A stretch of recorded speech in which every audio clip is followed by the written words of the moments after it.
સુરતમાં દેશી તમંચો, દાતરડા અને લોખંડના સળિયા જેવા મારક હથિયારો સાથે ધાડનો ગંભીર ગુનો આચરી છેલ્લા 15 વર્ષીય વોન્ટેડ રીઢા આરોપીને રાંદેર પોલીસે સેલવાસ ખાતેથી ઝડપી પાડ્યો હતો. આરોપીએ 15 વર્ષ અગાઉ ગેંગ સાથે મળી ઘાતક હથિયારો લઈ ઉગત કેનાલ રોડ ઉપર આવેલી એક કોલેજમાં ઘસી વોચમેનને મારામારી ધાડ પાડી હતી.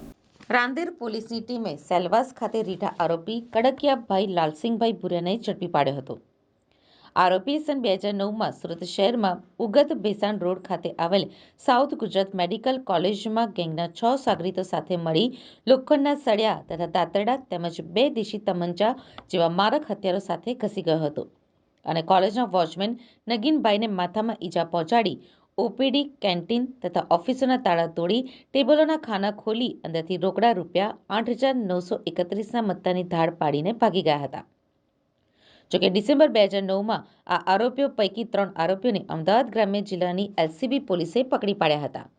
જ્યારે આરોપીઓ પૈકી કડકિયાભાઈ લાલસિંહભાઈ ભુરિયા 15 વર્ષથી વોન્ટેડ હતો, જેને સેલવાસ ખાતેથી પકડી લેવામાં આવ્યો હતો.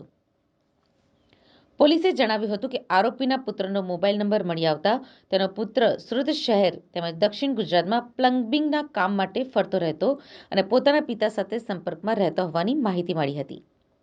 તેમજ આરોપી ખૂબ જ શાતિર અને રીઢો હોવાનું અને ગુજરાત રાજ્યમાં અલગ અલગ જગ્યાએ મજૂરી કામ માટે ફરતો રહેતો તેવી માહિતી મળી હતી અને પોતાના વતન અને રહેણાંક સરનામે ક્યારેક જ આવતો તેમજ ક્યારેય પોતે મોબાઈલ કે બીજા કોઈ ઇલેક્ટ્રિક ઉપકરણોનો ઉપયોગ પણ કરતો નહીં હોવાનું જાણવા મળ્યું હતું, જેથી કરીને તેને ટ્રેસ કરવો કઠિન હતો. એટલું જ નહીં, પોતાના પુત્ર સાથે ફોન પર વાત કરવા માટે જતા આવતા રાહદારી કે અજાણ્યા માણસોના ફોનનો ઉપયોગ કરતો હતો, જેથી તેને ટ્રેસ કરવો મુશ્કેલ બની ગયો હતો. જોકે ટેકનિકલ સર્વેલન્સની સાથે સાથે ખાનગી બાતમીદારોના નેટવર્કના આધારે પોલીસને ચોક્કસ બાતમી મળી હતી કે આરોપી પોતાના પુત્રને મળવા સેલવાસ ખાતે આવેલ છે,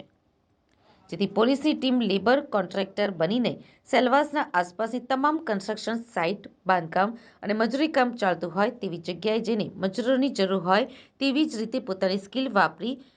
10 જગ્યાઓ ઉપર તપાસ કરતા આખરે સેલવાસ ખાનવેલની એક કન્સ્ટ્રક્શન સાઇટ પરથી આરોપીને પકડવામાં સફળતા મળી હતી.